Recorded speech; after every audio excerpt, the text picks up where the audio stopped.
शदीद गिरिए का मतलब बता रहा था हमें। शदीद गिरिए का मतलब बता रहा था हमें।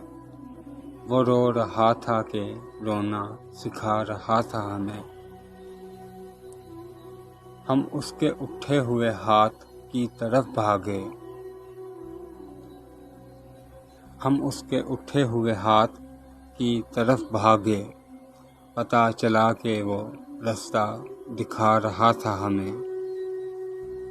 पहाड़ उसके इलाके में ढेर होते हैं। पहाड़ उसके इलाके में ढेर होते हैं। वो अपने गांव की बातें सुना रहा था हमें। हम अपने आप को वैसा बना समझ रहे थे। हम अपने आप को वैसा बना समझ रहे थे। हमारे बारे में जैसा बता रहा था हमें। ज़रूर उसका कोई प्यास से मरा होगा। ज़रूर उसका कोई प्यास से मरा होगा। वो कितने प्यार से पानी पिला रहा था हमें। बुझा रहा था चिरागों को अपनी सांसों से।